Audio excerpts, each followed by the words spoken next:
बिस्मिल्लाहिर्रहमानिर्रहीम। अस्सलाम वालेकुम माय यूट्यूब फैमिली। आज मैं लेके आई बेहतरीन सी रेसिपी। अब रब्बी सानी का महीना चालू हो गया है, जिसको 11वीं शरीफ का महीना बोलते हैं। इसी महीने में 11वीं शरीफ भी करते हैं, कोई घर में चिराग लगाते हैं मलीदे के, और कोई चीज़ हर किस्म के लगाते हैं। लेकिन मैं सिंपल इजी तरीके से मलीदे की रेसिपी लेके आई।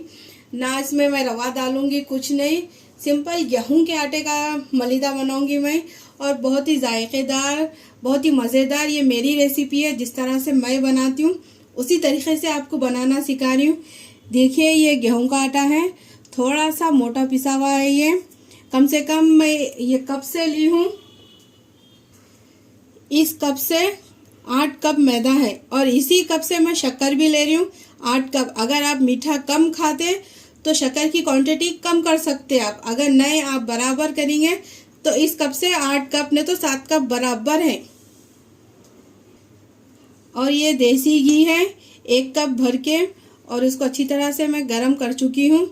अब इसी के अंदर मिला लीजिए, 1 कप बराबर है ये। ज़रूर डालिए आप, असली घी डालिए आप, देसी घी, इससे इसका टेस्ट भी अच्छा आएगा, और आपके जो मलीदा है, जो रोटी है, एकदम से नरम बनेगी। अब इसको अच्छी तरह से मिला लीजिए, एकदम से अच्छी तरह से मिलना चाहिए आटा और घी।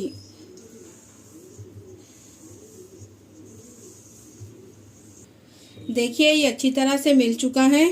अब मैं इसमें कम से कम आधा लीटर से भी थोड़ा सा कम दूध है, इसको अच्छी तरह से गर्म कर चुकी हूँ। अब आटे में कितना लगेगा आपको बताऊंगी मैं गूंथते खुद में।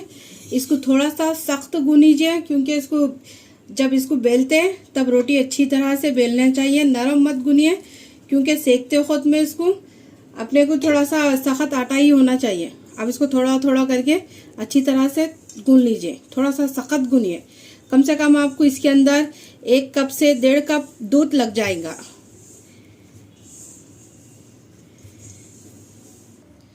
देखिए, ये थोड़ा सा सख्त आटा गूंद के रेडी हो चुका है, और मेरे को दूध थोड़ा सा बच चुका है। कम से कम इस आटे के हिसाब से 1.5 कप आपको दूध बराबर लगेगा। आधा लीटर से थोड़ा सा ज़्यादा कम लगेगा। अब इसके बड़े बड़े जब का जब बना सकते, इसको रेस्ट देने की ज़रूरत भी नहीं पड़ती। अब इसके थोड़े से बड़े साइज़ के पेड़े बना लीजिए आटा, क्योंकि अच्छी तरह से इसमें घी वो है सब डाला हुआ है, नरम आटा है एकदम। थोड़ा सा सख्त आटा गूंदी में, ना कि थोड़ा सा नरम, मीडियम साइज़ का आटा गूंद ली। अब इसके बड़े बड़े पेड़े बना लीजिए, देखो इस तरह से। अब इस तरह से करके सारे पेड़ों को रेडी कर लीजिए। देखिए, सारे पेड़े बन के रेडी हो चुके हैं। अच्छी तरह से इस तरह से ही बना लीजिए। अब एक पेड़ा ले लीजिए, चूल्हे पे तवा चढ़ा दीजिए, साथ ही में इसको सेक लेंगे। अब इसको बेल लीजिए, ज़्यादा पतली मत करिए, थोड़ा सा मोटी रखिए। अब मैं बताती हूँ आपको किस तरह से रखना है। ना इसको खुश्की लगाने की ज़रूरत है, ना कुछ नहीं, ये परफेक्ट है। बस इतनी सी जाड़ी रोटी बना लीजिए। अब थोड़ा सा तवे को गरम कर लीजिए अच्छी तरह से। देखिए, हल्का सा तवा गरम हो चुका है। अब इसी के ऊपर थोड़ा सा असली घी लगाइए। अब ये रोटी को इसके ऊपर डाल दीजिए। अब इसको थोड़ा सा लो फ्लेम पे अच्छी तरह से सेक लीजिए। अगर ये टूट भी गई तो कोई बात नहीं, टूट गई भी तो अभी आप पलटा के अच्छी तरह से सेक लीजिए, क्योंकि इसमें थोड़ा सा घी ज़्यादा है, इसीलिए ये टूट जाएंगी। लेकिन कोई बात नहीं, इसको अच्छी तरह से दबा दबा के भी सेकना है इसको।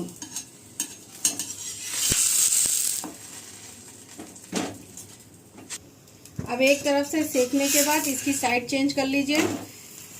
अब इसको थोड़ा सा और घी लगा के अलट पलट के अच्छी तरह से सेक लीजिए।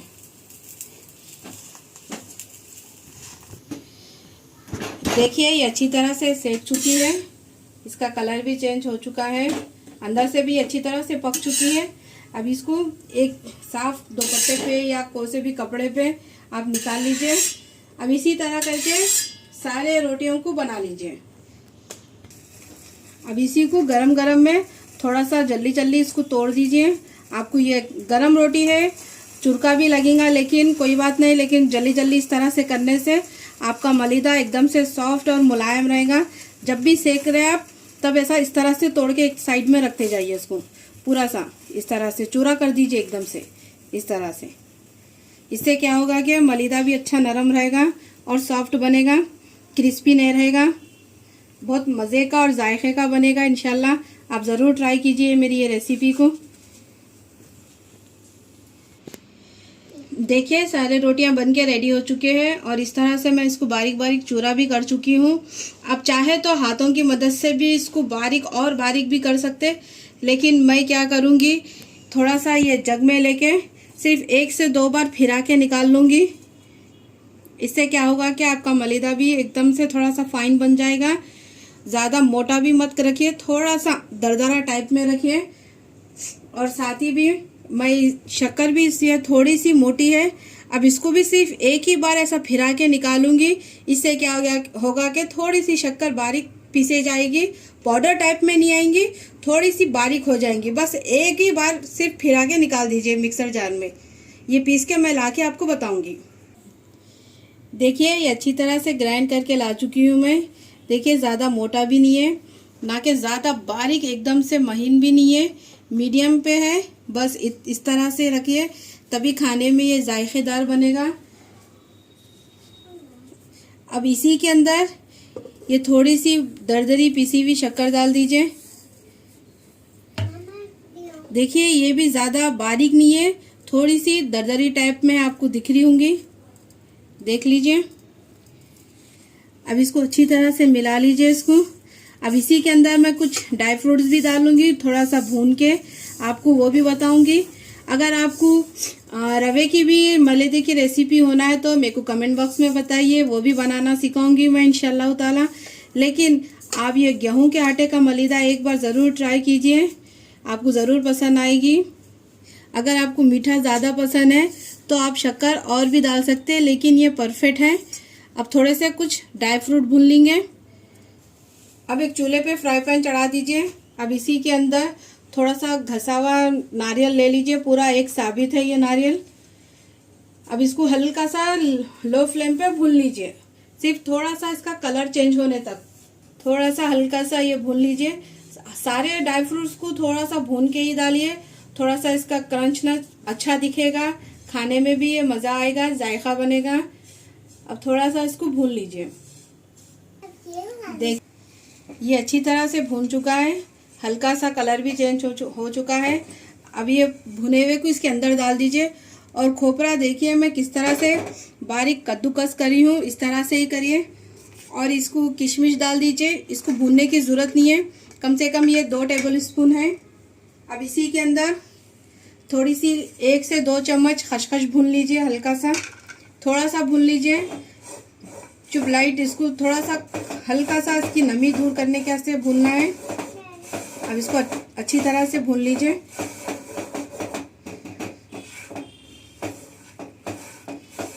देखिए ये भून चुकी है। अब ये भी सारी खसखस इसके अंदर डाल दीजिए।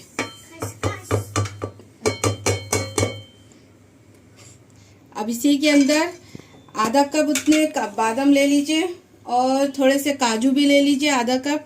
इसको भी हल्का सा भून लीजिए, इस तरह से बारीक कट करके ही भूनिए। चाहे तो आप इसमें पिस्ता भी डाल सकते हैं, आपकी मर्जी, जो भी ड्राई फ्रूट डालना है आप डाल सकते हैं। अब इसको थोड़ा सा हल्का सा भून लीजिए। ये भी भून चुका है बादाम काजू। चूल्हा ऑफ कर दीजिए। अब ये सारे ड्राई फ्रूट इसके अंदर डाल दीजिए।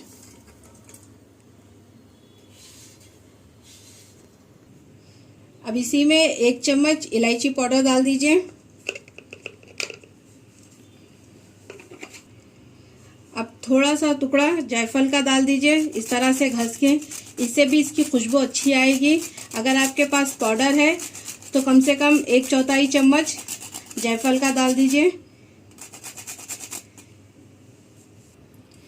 अब इसी को अच्छी तरह से मिला लीजिए पूरे चीज़ों को।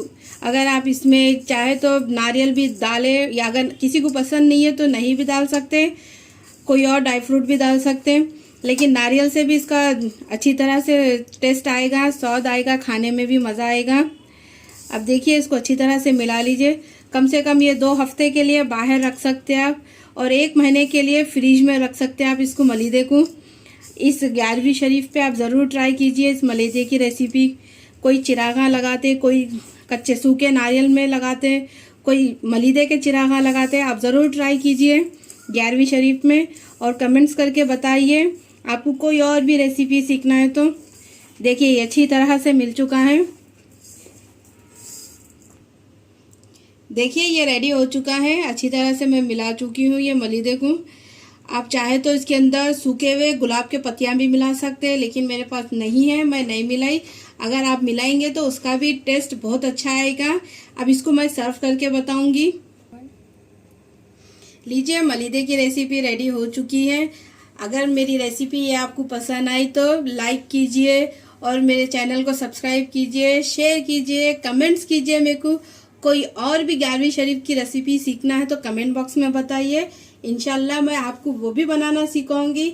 इस रेसिपी को इस 11वीं शरीफ पे आप ज़रूर ट्राई कीजिए। ट्राई करके मेरे को कमेंट बॉक्स बताइए। और मेरे को ज़्यादा से ज़्यादा प्लीज़ मेहरबानी होगी आप सबकी, मेरे को ज़्यादा से ज़्यादा सपोर्ट कीजिए, मेरे चैनल को आगे बढ़ाइए आप।